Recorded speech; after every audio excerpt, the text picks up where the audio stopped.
خدمت جو پردے کے منافی ہے وہ شوہر کے بھائی سے لینا بالکل اس کا لینا حرام ہے، ناجائز ہے۔ وطر کے بعد 2 رکعت نفل کا کیا حکم ہے؟ نفل ہے، نفل تو آپ نے خود لکھا ہے۔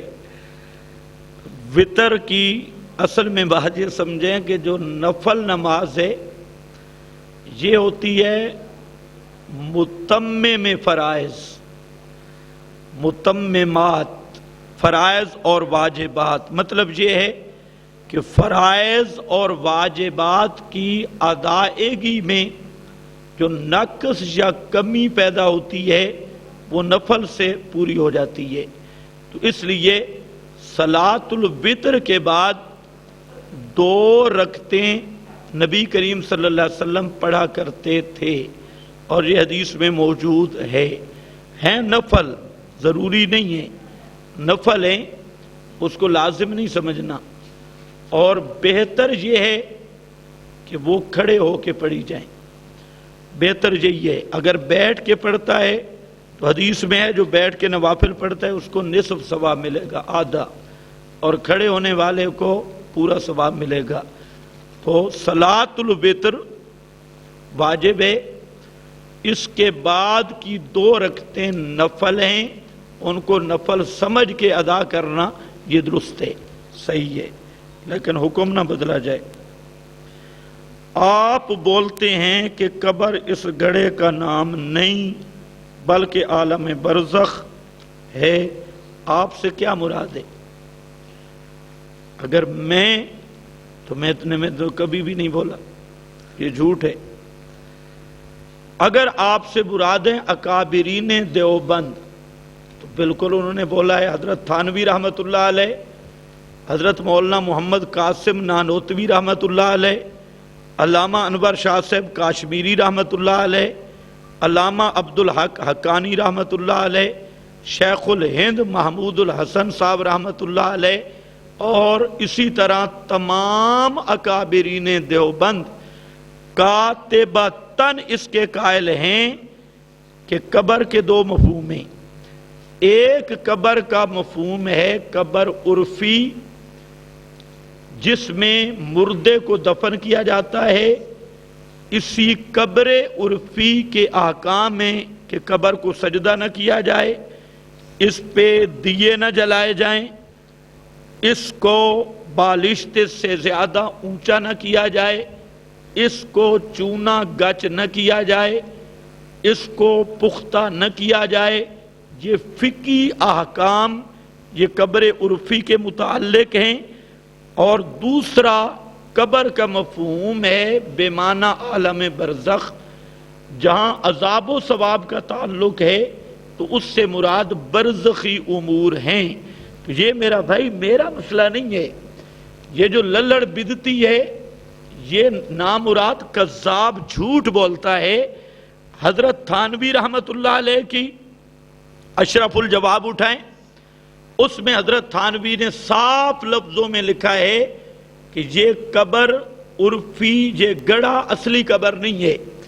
یہی بات امداد الاحکام میں، یہی بات اشرف الجواب میں، یہی بات علامہ عبدالحق حقانی کی عقائد اسلام حقانی میں، جس میں حضرت مولانا محمد قاسم نانوتوی، علامہ انور شاہ صاحب کاشمیری، مفتی کفایت اللہ صاحب دہلوی اور سب اکابرین کی تصدیق ہے، اور انہوں نے بڑے شد و مد سے کہا ہے کہ عذاب و ثواب پر جب قبر کا اطلاق ہوگا تو اس سے مراد علیین سجین برزخ ہوگی۔ اور مولانا عبد الماجد دریا آبادی اور حضرت شاہ ولی اللہ محدث دہلوی نے تو یہاں تک لکھا ہے کہ جہاں پر بھی عذاب و ثواب کا مسئلہ ہے، سماہ رسول اللہ صلی اللہ علیہ وسلم نے قبر برزخ کا نام رکھا ہے، برزخ کو قبر کہا ہے۔ تو خیر قبر کے دونوں معنی ٹھیک ہیں، قبر عرفی بھی قبر برزخی بھی، دونوں صحیح ہیں۔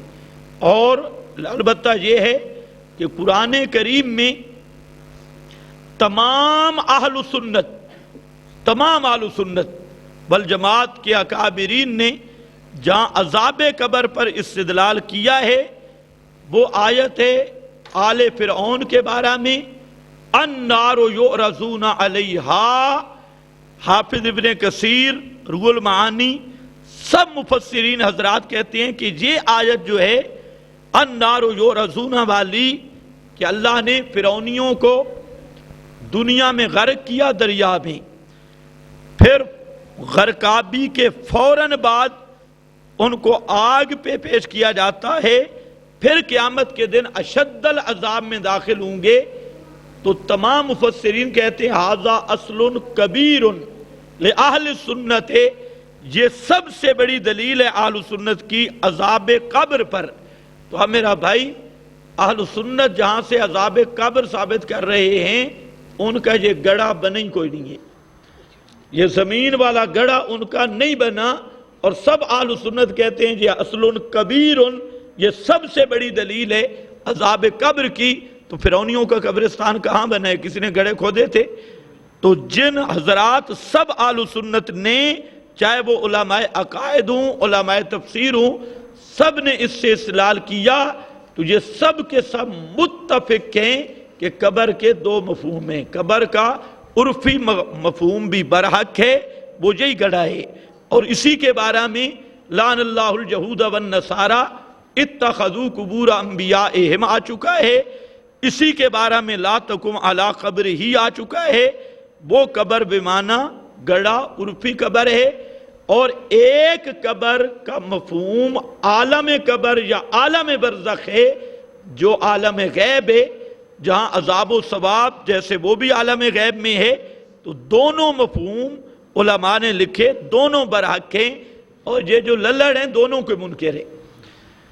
یہ للڑ حضرات اپنے آپ کو جو حیاتی کہلواتے ہیں، یہ دونوں قبروں کے منکر ہیں، کیونکہ یہ جو قبر عرفی ہے، تمام اہل سنت نے قرآن کی روشنی میں اس کا معنی لیا ہے مدفن الموتا، اور قرآن نے بھی کہا الم نجعل الارض کفاتا احیاء و امواتا، اور سب نے معنی کیا کہ فی القبور امواتن، زمین کی پیٹھ پہ زندے اور اندر اموات مردے۔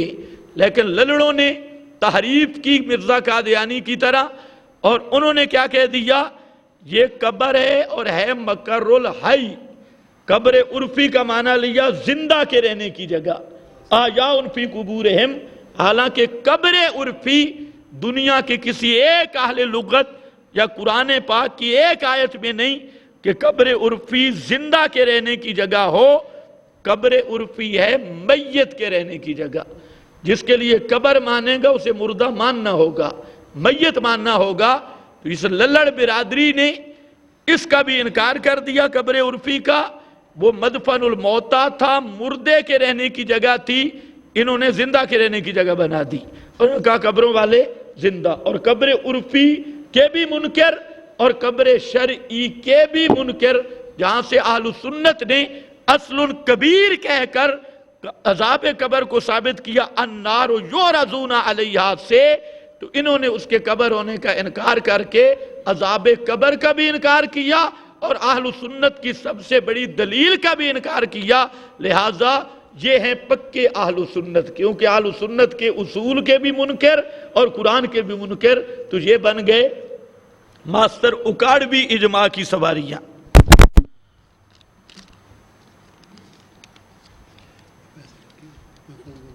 ٹھیک صحیح۔ سیاہ ستہ میں کوئی روایت موضوع ہے، ایک نہیں کئی ہیں، صرف ایک نہیں کئی ہیں۔ یہ آپ کے سیاہ ستہ میں ہے کہ قرآن کا کچھ ایسا بکری کھا گئی، کیا خیال ہے؟ صحیح ہے؟ قرآن محفوظ ہے یا کچھ جب ایسا بکری بھی کھا گئی؟ یہ سیاہ ستہ میں ہے۔ یہ جو مولوی ہیں نا آپ کے، یہ مولوی ہیں غالی، ان کا یا تو یہ جانتے نہیں، پتہ ہی نہیں ہے، بس ایئر کنڈیشنوں میں پلے، سیر ہو کے کھایا، پیڑ سے کپڑا اتار کے سو گیا، اور صحیح چربیاں چڑھ چکی ہیں ان پہ، مطالعہ کرنے سے چربی پگھل جاتی ہے، اور صحیح موٹے تازے بزرگ ہیں اور پڑھتے چڑھتے نہیں ہیں، ورنہ بخاری شریف میں بھی ایسی روایات موجود ہیں جن پہ وقت کے ائمہ نے جرا کی ہے، مولوی خضر نے نہیں، بڑے بڑے ائمہ نے، بخاری کے راویوں پر بھی کلام ہے۔ یہ صرف کتاب اللہ وہ کتاب ہے جو لا ریب ہے، کتاب اللہ کے علاوہ ہر چیز پہ، البتہ امام بخاری امیر المومنین فی الحدیث ہیں، اور صحیح بخاری اصح الکتب بعد کتاب اللہ علماء نے لکھا ہے، بالکل صحیح ہے، حدیث کی کتابوں میں سب سے بہتر کتاب ہے، بالکل ٹھیک ہے، لیکن لا ریب کتاب صرف قرآن ہے، بخاری مسلم یہ لا ریب نہیں ہے۔ تو بعض غالیوں نے، ان پڑھ لوگوں نے ان کو بھی لا ریب بنا دیا، اور منکرین حدیث نے بالکل ریجیکٹ کر دیا۔ دونوں پہلو غلط ہیں، بخاری مسلم قابل احترام، اور اصح الکتب کا علماء نے، حضرت قاضی شمس الدین رحمت اللہ علیہ جو علم حدیث کے وقت کے امام تھے، ان کی انوار الباری ہے، ان میں زبردست عبارت لکھی حضرت قاضی شمس الدین شمس المحدثین نے، فرمایا کہ یہ بات طے شدہ ہے کہ اصح الکتب بعد کتاب اللہ الباری الصحیح البخاری۔ اسی طرح علامہ عینی، علامہ ابن حجر اور بڑے بڑے حضرات نے لکھا، اتفق اہل العرب والعجم، اہل عرب عجم اتفقت العلماء، علماء متفق ہیں ان کے زمانے کے کہ اصح الکتب بعد کتاب اللہ الصحیح بخاری، اس میں کوئی شک نہیں۔ اب دیکھو نا، دونوں طرف غالی کھڑے ہیں، بعض وہ ہیں جو امام بخاری پہ فتوے لگاتی ہیں، بعض وہ ہیں جو بخاری پر جرا کرتے ہیں، اور صحیح بخاری پر خواہ مخواہ کے اعتراضات جو اعتراضات بنتے ہی نہیں۔ حدیث کی سب کتب قابل احترام ہیں، صرف بات یہ ہے کہ حدیث رسول کی اس کو سمجھا جائے گا جو قرآن کے موافق ہوگی، قواعد اہل سنت کے مطابق ہوگی، اصول المحدثین اصول الفقہاء کے مطابق ہوگی، اس کو حدیث سمجھا جائے گا۔ باقی چاہے بخاری مسلم میں بھی ہو، لیکن قرآن، قواعد اہل سنت، اصول المحدثین، اصول الفقہاء، اصول الحدیث کے خلاف روایت بخاری مسلم کہیں بھی کھڑی ہے کہ وہ روایت صحیح نہیں سمجھی جائے گی۔ یہ تو طے شدہ فیصلے ہیں، خواہ مخواہ علماء نے اس کو غلط ملت کر دیا۔ سیاہ ستہ میں بہت کچھ چیزیں موجود ہیں ماشاءاللہ۔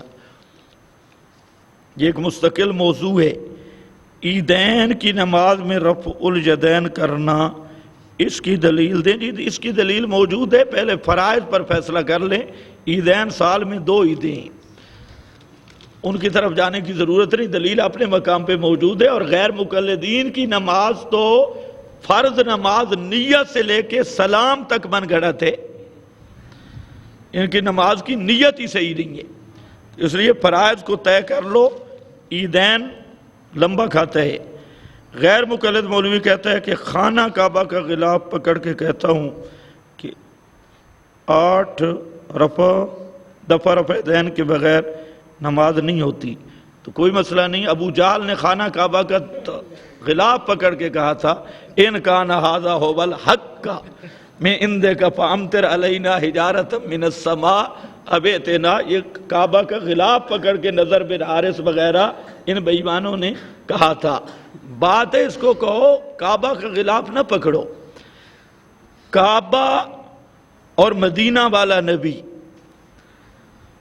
نبی القبلتین، نبی الحرمین، اس کی صرف ایک حدیث پیش کر دے کہ نبی کریم علیہ السلام فرمائیں کہ رکوع جاتے رکوع سر اٹھاتے رفع یدین کرنا سنت ہے، یا دائمی عمل ثابت کر دیں، یا رسول کا فرمان دکھا دیں کہ آپ فرمائیں یہ سنت ہے، یا صحابی کا فرمان پیش کر دیں کہ وہ فرمائے کہ یہ سنت ہے معروفہ، تو ہم کعبہ کے غلاف سے مسئلہ نہیں حل ہوگا۔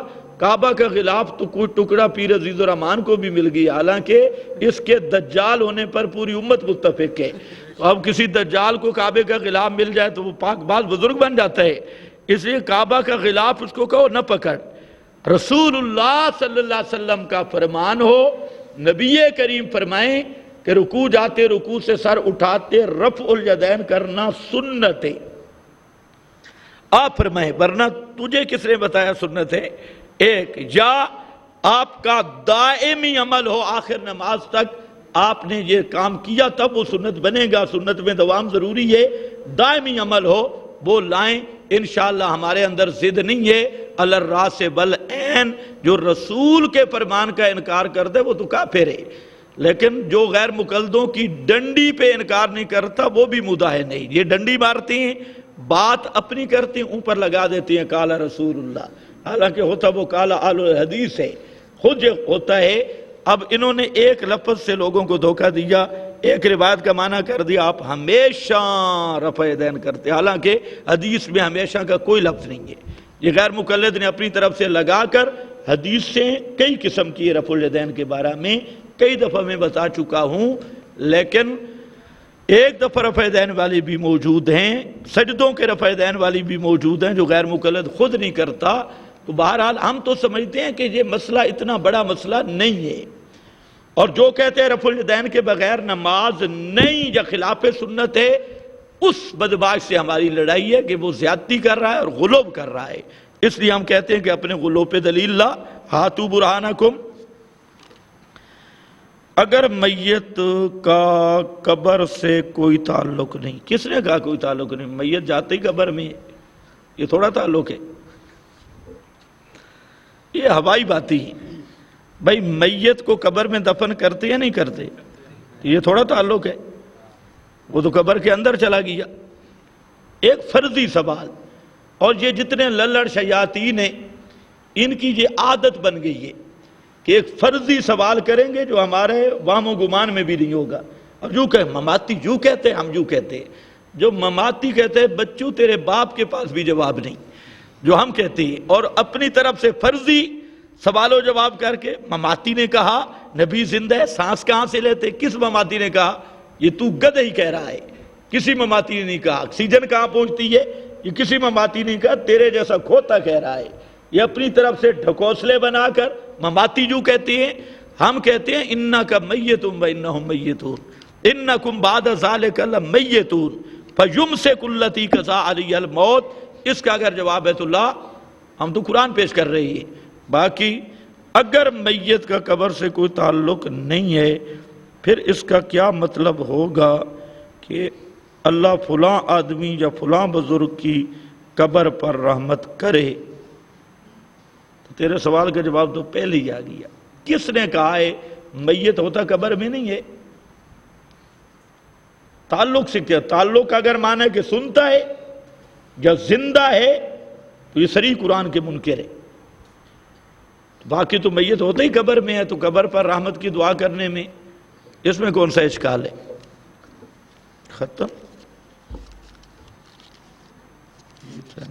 بس بھئی. بآخر دعوانا الحمدللہ.